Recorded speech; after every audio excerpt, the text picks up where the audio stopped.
أعوذ بالله من الشيطان الرجيم بسم الله الرحمن الرحيم إياك نعبد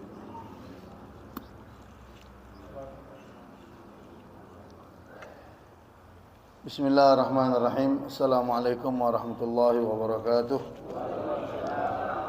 Alhamdulillah wassalatu wassalamu ala sayyidina Rasulillah wa ala alihi wa ashabihi wa man walah. Wala haula wala quwata illa billahil aliyil azim. Subhanaka la ilma lana illa ma 'allamtana innaka antal alimul hakim. Ikhwani rahimakumullah. Para habaib, khususnya Habib Saleh dan habaib yang lainnya, pagi hari ini kita sama bisa hadir di Majlis Darul Mustafa semata kehadiran kita mengharapkan keridhaan daripada Allah dan kelak syafaat dari Nabi kita Muhammad sallallahu alaihi wasallam. Sebelum saya memulainya, mari kita bacakan suratul Fatihah. Yang pertama, kita masuk pada bulan Agustus, yang mana bulan ini adalah tahun daripada kemerdekaan bangsa kita. Kita bacakan suratul Fatihah, semoga arwah daripada para pejuang kita yang sudah mengorbankan jiwa, raga, hartanya dijadikan lubang kuburnya raudhah min riyadil jannah. Dan kita anak bangsa yang ditinggalkan kemerdekaan oleh para pejuang kita, bisa kita jaga negara ini, bisa kita jaga bangsa ini, bisa kita jaga kemerdekaan ini yang telah ditinggalkan oleh para pejuang kita, ya, dengan sebaik-baiknya. Ya, begitu juga kita bacakan suratul Fatihah untuk saudara kita Ustadz Uje yang masih dirawat di rumah sakit. Udah pulang ya? Mungkin kemarin sudah pulang, beberapa hari yang lalu dirawat di rumah sakit. Kita doakan agar penyakitnya diangkat oleh Allah Subhanahu wa taala. Begitu juga penyakit-penyakit kita, khususnya penyakit syirkul khafi, penyakit syirik yang di dalam hati. Apa tuh syirik yang di dalam hati? Iri, dengki, hasud, hasad, merasa diri lebih baik, itu penyakit hati kita. Ya Allah hadiniyat wa kullu niyyat shalah jami'a bisyarril Fatihah.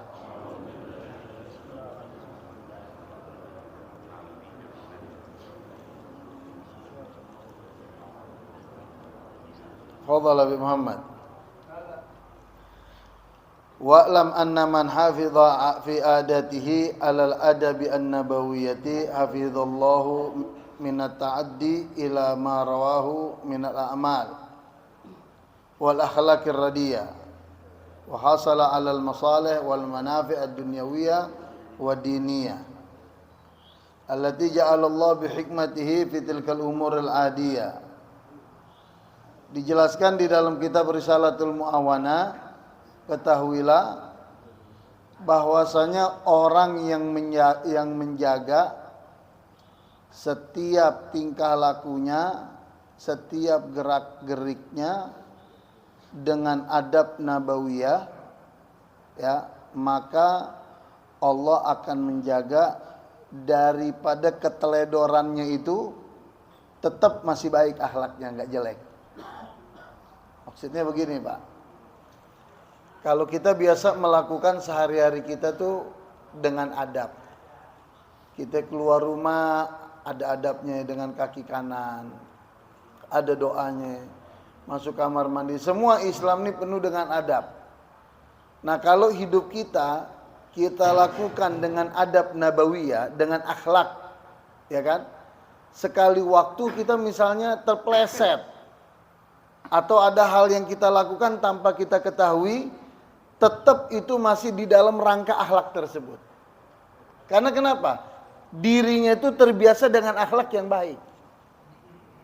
Orang kalau sudah hidupnya terbiasa dengan akhlak yang baik, tidak akan mungkin dia itu bisa mengerjakan kejelekan dengan kemauan dia sendiri, itu nggak mungkin. Karena dia selalu menjaga itu adab dan etika. Adab dan etikanya mulut itu kan banyak, Pak.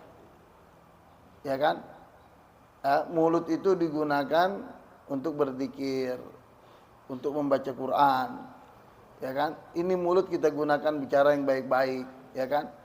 Kemudian adabnya mulut tidak boleh menggunjing orang, nggak boleh menjelekin orang, nggak boleh mencaci maki orang. Ini adabnya mulut kita, lisan kita.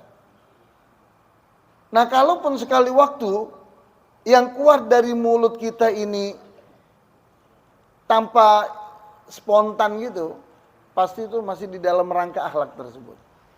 Karena kenapa sudah terbiasa dia memakai akhlak tersebut. Ya kan? Wa hasala 'alal masalih wal manafid diniyah wa dunyawiyah. Dan orang manfaatnya pasti dia rasakan kalau hidupnya itu dengan akhlak nabawiyah. Kalau hidupnya dengan akhlak, dia pasti akan rasakan bagaimana di dunianya dia rasakan, apalagi di akhiratnya. Orang kalau akhlaknya baik, Bapak, orang kalau akhlaknya baik, semua makhluk itu pasti suka sama dia. Kita tanya diri kita masing-masing. Kita kalau punya teman baik, nih, ya kan? Biasa kita ngaji sama dia, biasa kita ngobrol sama dia, biasa jalan sama dia, sering sama dia. Masya Allah akhlaknya. Begitu dia nggak ada, kehilangan nggak kita? Pasti kehilangan. Kita nanya, kemana itu ya? Oh, nggak kelihatan. Tapi kalau orang yang buruk akhlaknya, punya tetangga akhlaknya buruk, akhlaknya jelek, Masya Allah macam-macam. Tahu-tahu ada musibah nih sama yang akhlaknya jelek nih, ada musibah. Kita dengar itu fulan bin fulan kecelakaan, tabrak, entah macam-macam ceritanya. Karena akhlaknya dia buruk, sering mabok, main judi, ganggu tetangga.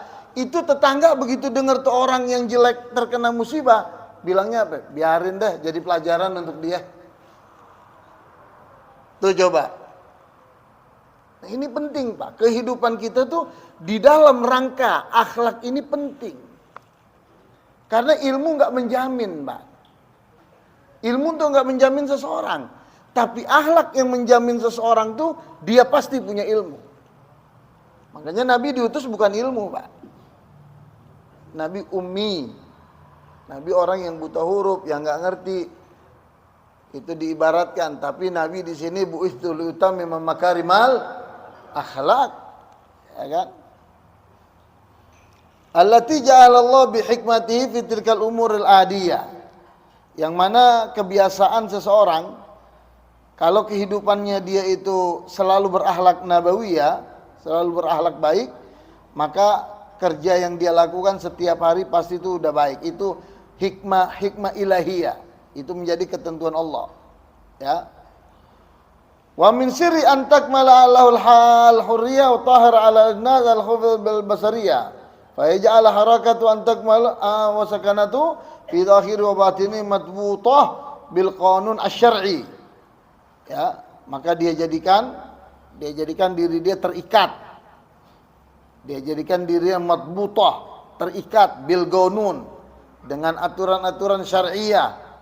Ya, tabi'a li isyarati syar'i wal aql. Jadi dia ikut, ini syariatnya bagaimana. Kemudian akal itu digunakan juga akal.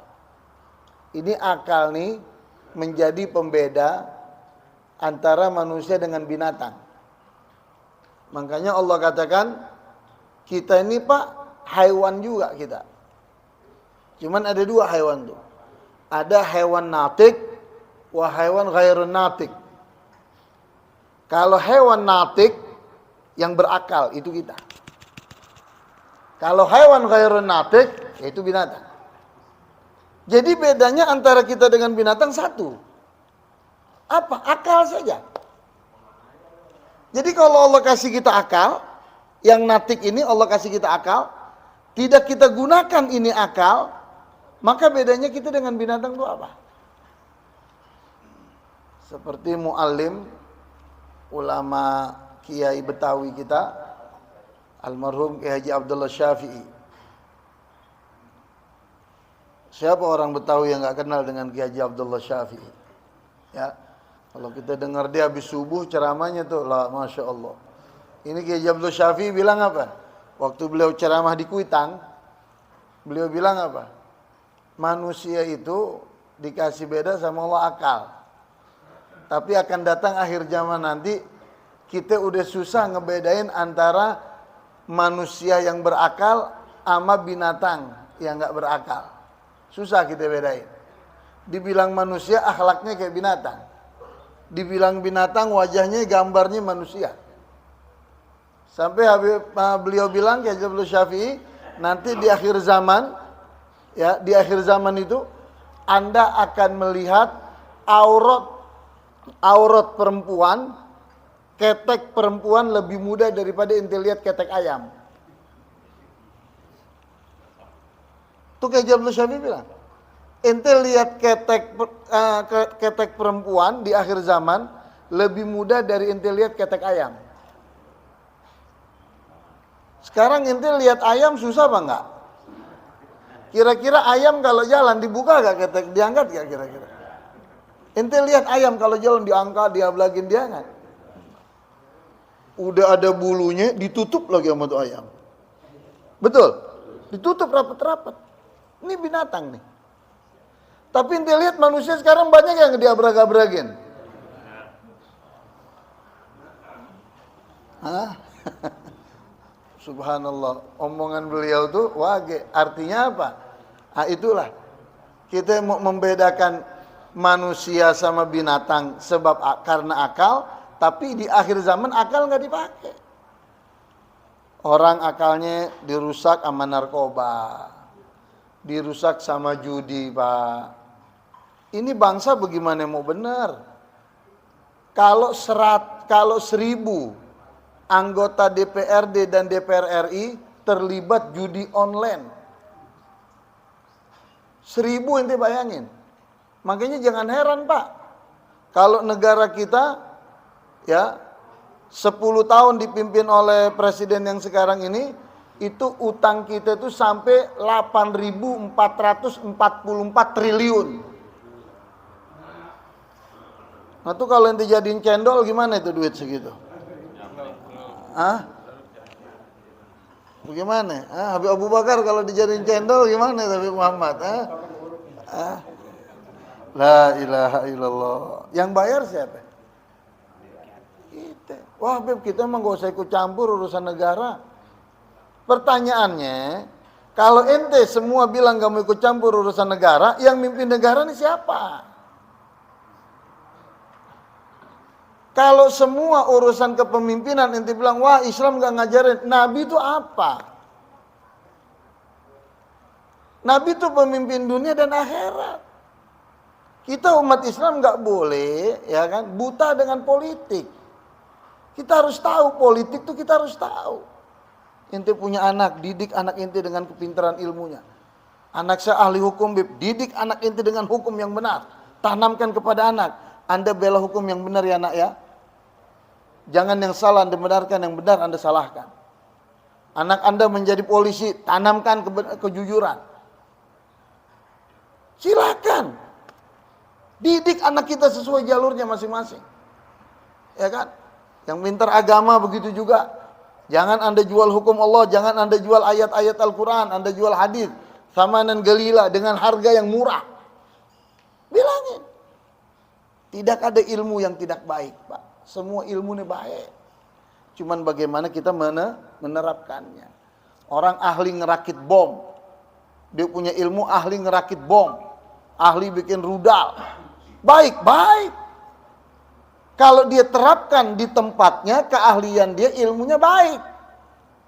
Tapi kalau ilmunya digunain sembarangan, nggak baik. Begitu. Nah nanti kalau lagi ngobrol kita sama teman ketawanya kita kan positif, betul apa enggak? Lagi ngobrol ketawa. Nah coba ente kalau lagi di jalan ketawa aja sendiri gimana kira-kira? Nah, orang agak kurang nih modelnya, ya kan? Jadi itu akal, gunakan syariah. Kalau segala sesuatu yang berdasarkan syariat Pak, akal pinggirin dulu dah. Akal jangan tentang syariat dulu dah. Misalnya dalam Islam itu ada usul, ada furu. Usul itu sesuatu yang mendasar di dalam agama. Ini akal pinggirin dulu deh. Gak usah beda dulu deh akal dah. Seperti apa? Sholat sehari 5 waktu. Ini usul nih. Akal gak usah ikut campur deh. Duhur 4 rakaat. Asar 4 rakaat. Maghrib 3 rakaat. Isya 4 rakaat, subuh 2 rakaat. Ini syariat, akal pinggirin, jangan ikut campur akal urusan yang begini nih. Rukun Islam ada 5, rukun iman ada 6. Ini akal nggak usah ikut campur dalam hal yang begini nih. Yakinin dulu. Nggak usah ikut campur. Ya kan? Kalau usul nggak boleh ikut campur. Pinggirin dulu akal. Nabi yang terakhir Nabi Muhammad. Al-Quran yang telah, kitab suci yang terakhir adalah Al-Quran. Ini syariat, ini usul. Akal pinggirin dulu. Jangan nanti pikirin, kenapa Nabi yang terakhir Nabi Muhammad? Kenapa kitab yang terakhir adalah Al-Quran? Kenapa rukun Islam 5? Rusak akal ente kalau ente masuk ke situ. Kenapa? Ini sesuatu yang mendasar, tidak boleh kita ada perbedaan. Apapun mazhab Anda. Tapi kalau memang di situ ada majal, ada tempat perbedaan, yaitu boleh di dalam furu. Ya kan? Di dalam furu. Misalnya kunut. Ya kan? Kunut nih. Wah, ini pakai kunut, ini enggak pakai kunut. Enggak apa-apa. Kita enggak usah ribut. Karena bukan sesuatu yang mendasar dalam agama. Ini akal mau dipakai, keilmuan inti, kepintaran inti silakan. Oh, yang pakai kunut ngikut mazhab Imam Syafi'i. Oh, yang nggak pakai kunut ngikut mazhab Imam Malik atau Imam bin Hambal misalnya, nggak ada masalah. Seperti Imam Malik dan Imam Syafi'i. Imam Malik ini gurunya Imam Syafi'i. Nih, yang dibilang kata Nabi, ikhtilafu ummati rahmah. Perbedaan antara umatku mendatangi rahmat. Ini contohnya nih.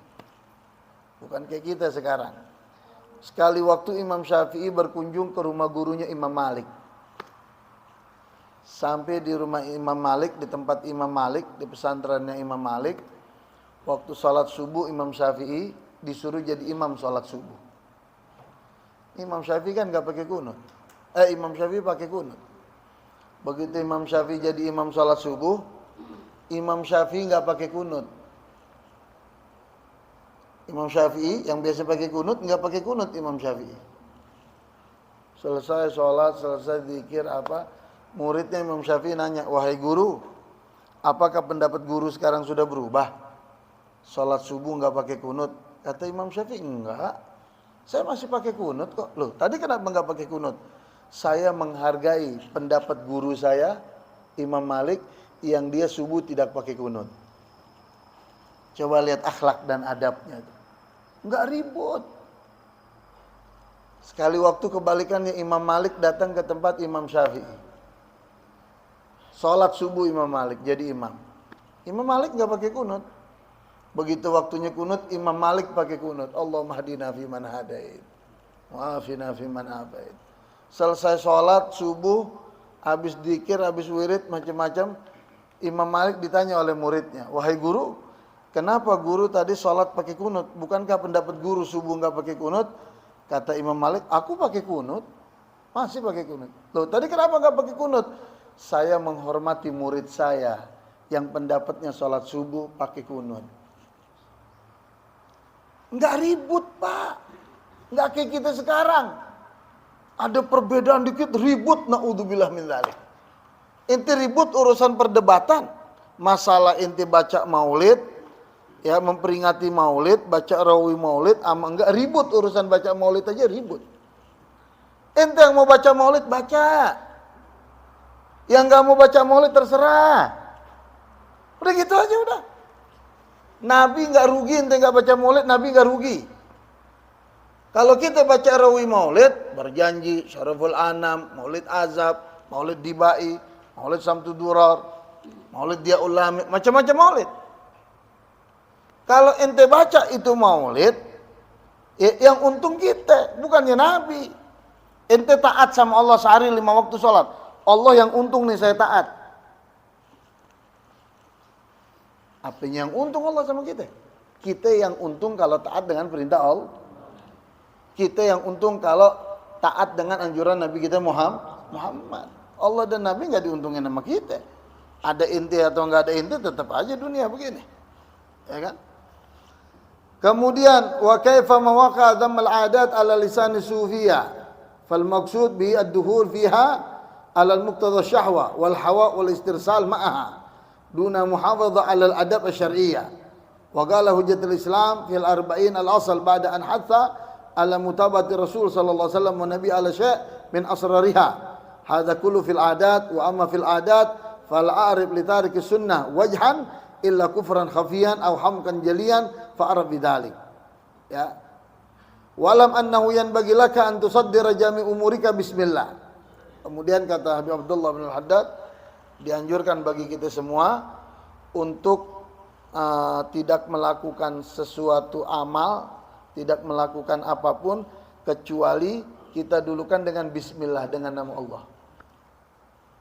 Ada riwayat yang mengatakan kullu amrin dzibalin la yubda'u fi bismillahirrahmanirrahim fa huwal abtar wa fi riwayat ajzam wa fi riwayat aqta. Kata Nabi dalam hadis, setiap segala urusan yang Anda tidak lakukan diawali dengan bismillah, maka urusan tersebut keberkahannya kurang. Itu, keberkahannya kurang. Maka setiap kita mau ngapa-ngapain, kita pakai bismillah. Makanya bismillah ada hukumnya, Pak. Bismillah itu ada 5 hukumnya. Pertama, baca bismillah hukumnya wajib di dalam sholat. Bagaimana di dalam sholat? Itu di dalam suratul Fatihah. Ya kan? Dalam sholat bismillah itu wajib inti baca. Kalau inti sholat kagak baca bismillah, enggak sah sholat inti. Enggak sah. Karena bismillah itu ayat daripada suratul Fatihah. Ya kan? Kemudian itu wajib. Kemudian bismillah ya dibacanya itu juga wajib. Contoh yang kedua, bismillah itu menjadi makruh kalau inti mengerjakan sesuatu yang dimakruhkan. Seperti apa? Ya, contoh orang yang ngerokok dah. Di sini mah nggak ada yang ngerokok, Habib yakin nih. Hah? Habib yakin di sini nggak ada yang ngerokok, yakin aneh. Kalau ada ngebul nggak ada di sini ya kan? Ya kan? Ya, pokoknya aneh sama orang yang di sini husnudzon aja deh. Aneh yakin di sini nggak ada yang ngerokok udah. Jadi kalau ada yang di luar, ya kan ngerokok, itu kan ngerokok ada 2 hukum. Kalau bagi saya yang nggak ngerokok atau bagi orang yang nggak ngerokok, ya rokok hukumnya haram. Nih bagi saya, jangan yang di sono tersinggung ntar jangan. Tapi bagi yang di luar yang ngerokok, ya rokok hukumnya makruh. Kan begitu. Nah ini rokok makruh, diambil sama dia rokok nih, dikasih serbuk kopi tuh, kopi dikasih serbuk kopi, ya kan. Rokoknya rokok 234 lagi, ya kan. Dikasih serbuk bubuk kopi itu dikasih, ya kan. Dinyalain, dibaca Bismillahirrahmanirrahim. Ini makruh, nggak boleh, nggak boleh. Itu udah ngerjain yang makruh, jangan bawa nama Allah sih. Itu udah ngerjain yang makruh, bawa nama Allah lagi. Ya kan? Nyabutin uban, netusef, nyabutin uban tuh makruh, Pak. Dan secara kedokteran, Pak, apa yang dilarang oleh Nabi, yang diperintahkan oleh Nabi, pasti secara ilmiah, secara tibiah, secara kedokteran itu bagus manfaatnya. Ini udah terbukti. Makan pakai tangan sama sendok, mana yang lebih baik? Secara kedokteran tuh semua udah dibuktikan, Pak. Jadi kenapa uban itu hukumnya makruh kalau dicabut? Karena uban, kita kalau ada uban nih, kalau inti cabut, itu saraf yang ada di dalamnya pecah melebar, menyebabkan rambut yang lain lebih cepat itu putihnya. Jadi uban inti cabut makruh, inti tarik nih. Bismillahirrahmanirrahim. Kadang yang punya cucu, yang punya anak cabutin dong uban njit nih, uban abak cabutin. Ya kan? Cabutin. Baca bismillah makruh tuh, enggak boleh. Ya kan? Kemudian baca bismillah hukumnya haram. Di perbuatan yang diharamkan sama Allah. Memasang judi online nih, bismillahirrahmanirrahim.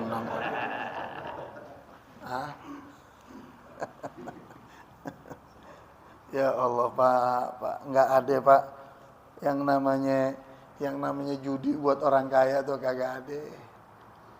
Ya. Ente ngerokok sekali beli rokok 20.000, beli ayam 1 biji ketahuan bawa pulang ke rumah. Anak inti bini inti makan seharian ayam. Ya. Kemudian itu yang ketiga, yang keempat adalah hukumnya mubah. Karena naklil mata min makan ila makanil akhar. Memindahkan barang dari satu tempat ke tempat yang lain itu mubah. Mubah tuh dikerjakan sama ditinggalkan sama saja. Itu mubah. Misalnya nih, saya ada pulpen di sini nih, Pak. Saya pindahin ke kantong saya. Bismillahirrahmanirrahim. Ini perbuatan yang mubah. Hukumnya inti baca bismillah atau enggak baca bismillah sama saja, tapi pahala inti membaca bismillah itu ada hukumnya mubah. Ya kan? Kemudian yang terakhir adalah sunnah. Baca bismillah itu sunnah. Setiap perbuatan yang disunnahkan oleh Nabi kita Muhammad sallallahu alaihi wasallam. Fa in nasita an tasmiya fi awalil amr faqul idza tadzakarta bismillah fi awali wa akhirih. Nah, dikatakan ya, kalau Anda lupa membaca bismillah di awal, maka Anda baca bismillah di akhir pas ente ingat. Misalnya ente makan lupa baca bismillah nih. Lupa baca bismillah, baca doa makan lupa. Ingatnya udah suapan terakhir. Ingatnya udah tahap. Kebuli, daging gede, yang makan 5 orang lagi main buru-buruan kita. Lupa dia baca bismillah. Main makan aja udah. Makanya kan Pak, kalau makan tuh ada adabnya juga Pak. Kita apalagi kalau makan pakai nampan nih ya kan. Ya kan makan pakai nampan, ya kan. Kita ngelirik sih boleh aja daging kita lirik. Wah, agak jauh dari gue tuh ya. Jangan nampan diputer, nggak enak kan begitu. Jadi kita kalau makan, kita yang di depan kita makan. Jangan tangan kita manjang nyomot daging. Wah, nah pindahin sana dah. Itu bukan adab. Nah, yang di depannya ada daging, yang di depan ya sebelahnya nggak ada daging, yang di depannya ada daging pengertian aja, potekin bagi-bagi begitu. Nih enggak, kebetulannya di depan gua ada daging, itu daging diuruk pakai nasi sama dia biar nggak kelihatan. Oh ketawa pengalaman kayaknya loh. Ya, jadi kita ingatnya, udah yang terakhir nih, udah tahak nih, udah tahak, ya. Belum baca bismillah tadi sama doa. Inti baca di akhir. Bismillah awaluhu wa akhiruhu. Baca. Selesai. Ini Islam tuh indah betul, Pak. Islam enggak membebani orang Islam nih, enggak. Enggak. Inti makan sesuatu yang haram, yang inti enggak tahu enggak ada masalah. Tapi kalau inti tahu dosa. Ada orang jahat sama inti. Nanti ke rumah teman ente dia bukan Islam, non Muslim, disiapin sop, nanti main makan aja enak nih sop, nggak tahu udahannya apa, udah kenyang udah apa, itu yang tadi ente makan enak gak sopnya enak, itu sop babi, terus colok, muntahin, nggak usah, ente nggak tahu, tapi jangan lo bilang yuk alhamdulillah rezeki gue ngerasain daging babi. Jangan. Ente nggak dituntut untuk ente muntahin tuh keluar, enggak.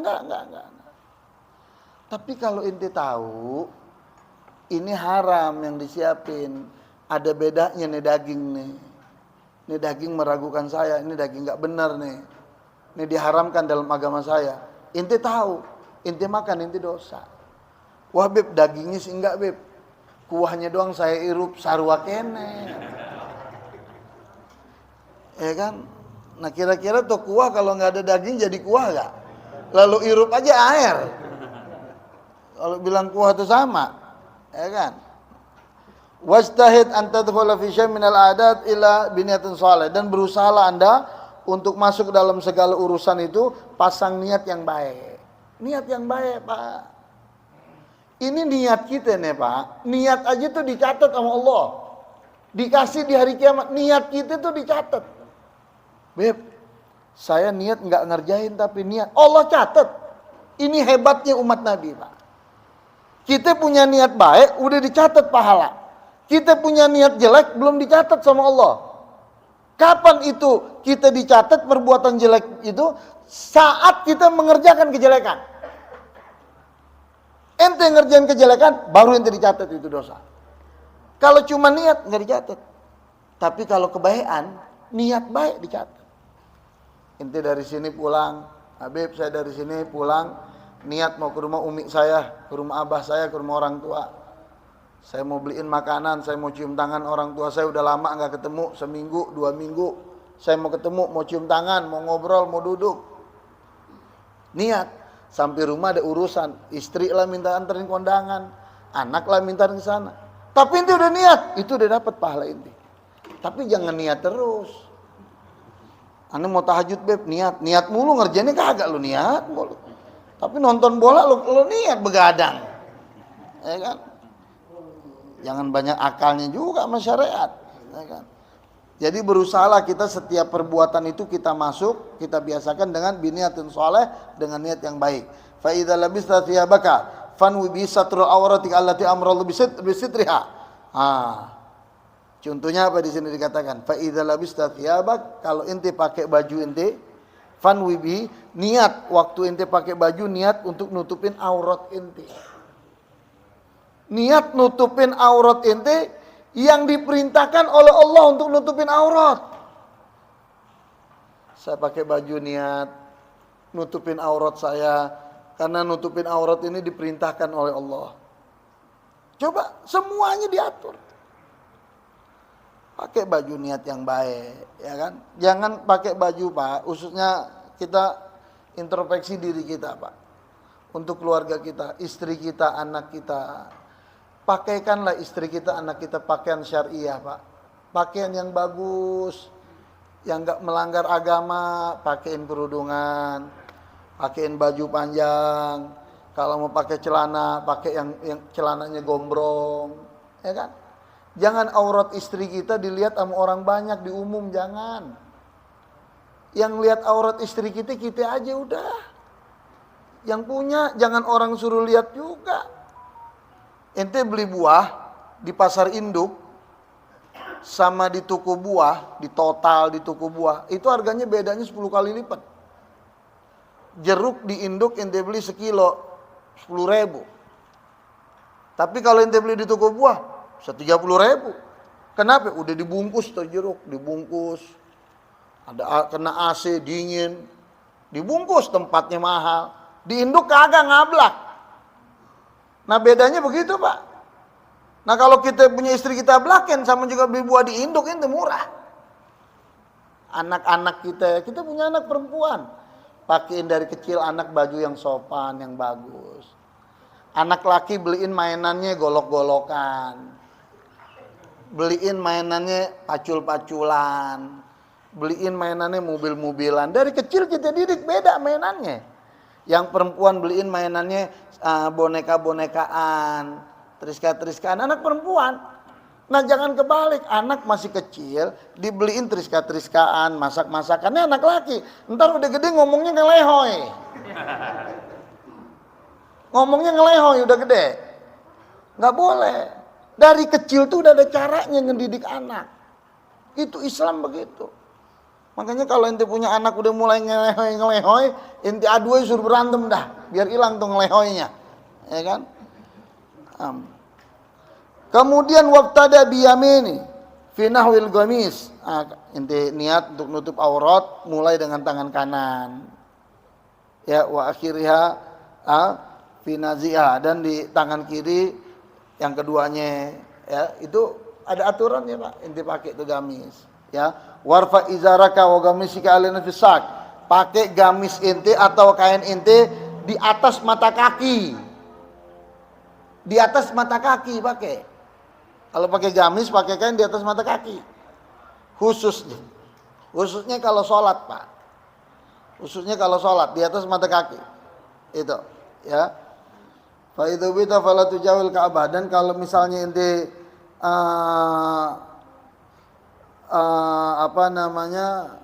melakukan pakai pakaian baju itu di bawah nyengser daripada mata kaki, itu menyulitkan diri ente sendiri. Entar ente keserimpet, entar ente apa. Jangan pakainya yang di atas mata kaki. Walil mar'ati irsalu thawbiha alal at min kulli niyatin gariba min thalathil zira. Nah, dikatakan kalau perempuan sama laki beda. Kalau perempuan silakan dia pakai gamis dia, pakai baju dia yang di bawah sampai bawah mata kaki. Perempuan sampai bawah mata kaki, artinya ketutup tuh telapak kaki nggak apa-apa. Itu. Tapi juga nggak boleh berlebihan. Karena terjadi oleh Sayyidatina Aisyah, istrinya Rasulullah sallallahu alaihi wasallam. Pada saat itu Rasulullah dengan istrinya sedang duduk. Lalu ada wanita lewat. Ada perempuan lewat, pakai gamisnya tuh nyengser banget. Udah jalan, itu gamisnya masih nyengser ke bawah. Akhirnya Siti Aisyah ini bilang sama suaminya Rasulullah, ya Rasulullah, itu orang perempuan gamisnya terlalu nyengser banget, kepanjangan nyengsernya. Apa kata Rasulullah? Ya Aisyah, wahai istriku, laqad ghibti, kamu telah ngomongin orang, kamu telah ngegunjing orang. Bagaimana? Samperi dia, minta maaf kamu sama dia. Akhirnya diparani itu orang dengan Siti Aisyah. Begitu diparani dia minta maaf, ya. Kalau dia tadi telah ngomongin kalau pakaian itu kepanjangan. Siti Aisyah bilang di depan orangnya, ini pakaian kamu kepanjangan, terlalu nyengser berlebihan. Akhirnya orang ini dia bilang apa? Iya, ini baju yang saya pakai, abaya yang saya pakai, gamis ini bukan saya punya, saya pinjem. Akhirnya dipanggil oleh Siti Aisyah, ya, diajak ke rumahnya, dirapikan itu gamisnya. Itu ngomong begitu doang, istrinya Nabi ditegur. Bagaimana? Istri kita depan kita ngomong pakai HP, saling caci maki di kuping kita lagi. Ya kan? Nah, akhir zaman udah nih, ya kan? Kemudian yang terakhir, wa iyyaka, ya, wa iyyaka wal hud fi ma la ya'ni wa iktarul halab billah. Dan ancaman daripada saya berarti apa? Dan hati-hati kamu masuk dalam urusan yang bukan urusan kamu. Dalam hadis dikatakan min husni islam mar'i tarkuhu malah yakni. Daripada kesempurnaan keislaman seseorang, dia nggak usah ikut campur yang urusan bukan menjadi urusan dia. Bagaimana Beb? Kita kalau lagi duduk nih sama teman, ngobrolnya enak, kerjaan bagus, tahu-tahu mulai ngomongin orang, ngegunjing orang. Bah udah deh, inti jalan deh mendingan deh. Jalan. Inti duduk aja jadi dosa tuh. Inti jalan mendingan. Kesempurnaan Islam itu meninggalkan segala sesuatu yang urusan gak ada urusan dia. Wa iktarul halab billah, dan jangan suka banyak halap, nyumpah. Dikit-dikit wallahi, tallahi, billahi. Inti enggak ngerjain ini, enggak demi apa? Semua orang disuruh sumpah sama dia, jangan. Imam Ghazali bilang apa? Orang itu kalau sering menggunakan halfullah, kalau orang sering menggunakan sumpah, tandanya iman dia tuh tipis. Jangan sering menggunakan sumpah, Pak. Sama anak, jangan tar-tar sumpah. Akhirnya jadi biasa itu sumpah. Nggak boleh. Kalau hal-hal yang sifatnya memang nggak begitu, yang harus disumpah ya silakan saja. Wala tukhalib bi ta'ala ila shadiqan indal haja. Dan jangan Anda melakukan sesuatu yang diperintahkan oleh Allah Subhanahu wa taala melanggar daripada kaidah syariah. Harus shadiqah. Sepenuhnya ente kerjakan perintah Allah. Jangan setengah-setengah ente kerjakan perintah Allah. Ente sholat, waktu ente sholat tinggalin yang lain udah. Ente waktu takbir Allahu Akbar, Allah Maha Besar, udah nggak ada lagi yang besar selain Allah.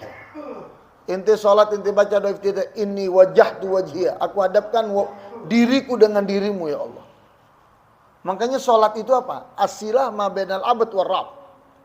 Sholat itu adalah hubungan antara hamba dengan Khalik.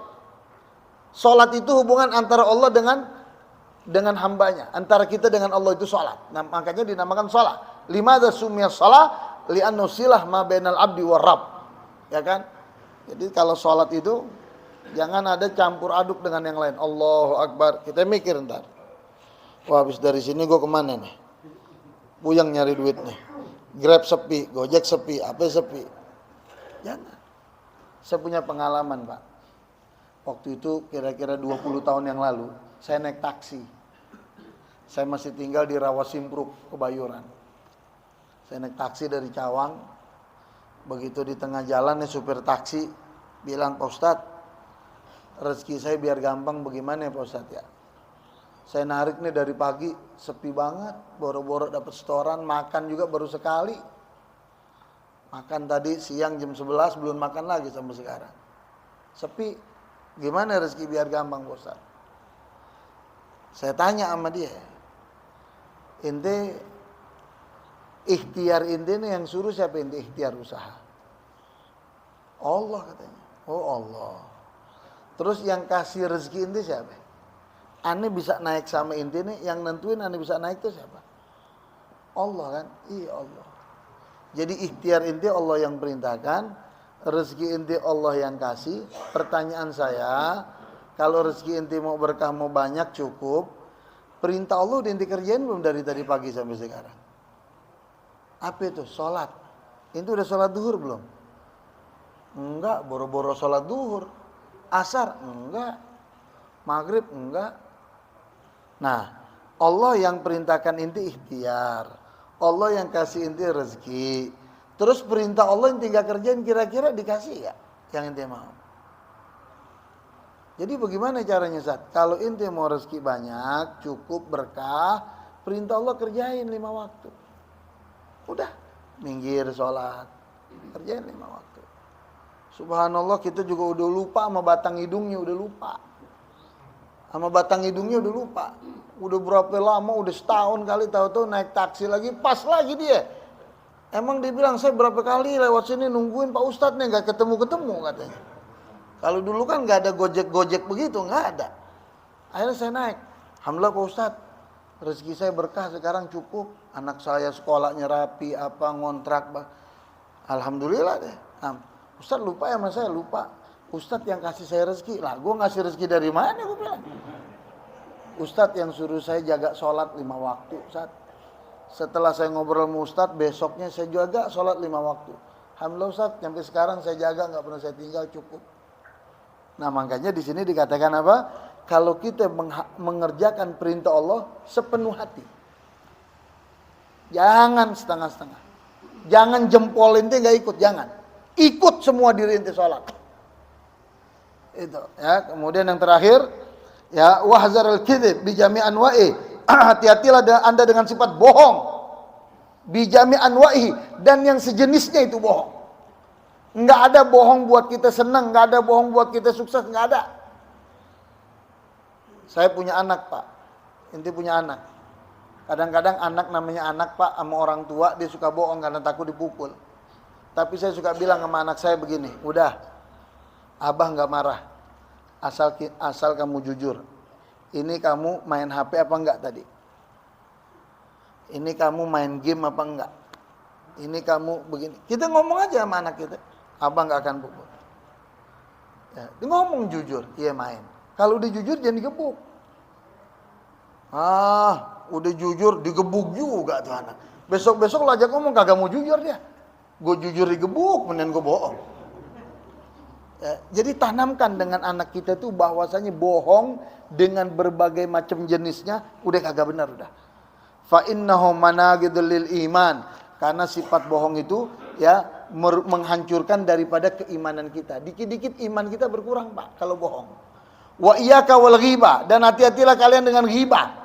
Ghibah tuh ngomongin orang. Wan namimah, ngadu domba orang. Demen ngadu domba orang hidup. Jangan, ngadu binatang aja nggak boleh, apalagi orang lo adu-adu. Apa itu namimah? Nagrul kalam ilal kalam bigosdil fitan. Namimah itu mindahin omongan dari A ke B dengan tujuan ngadu domba. Nih kita punya teman A sama si B, teman kita. Ngomong sama A, si B kagak bener tuh, kagak demen sama lo si B. Ntar ketemu si B, si A ngomongin ente mulu. Bagaimana diadu antara si A sama si B? Itu namimah namanya. Kagak bakal nyium bau sorga yang begini. Apalagi masuk, nyium baunya aja kagak. Penyakit tuh orang kalau udah punya sifat namimah tuh. Wal iksar minal mizah, dan hati-hati banyak bercanda. Jangan banyak bercanda kita ya. Ya bercanda sewajarnya, kita manusia, kita butuh bercanda, Sabtu nggak apa-apa. Tapi jangan bercanda keseringan, jangan. Membuat iman kita lemah.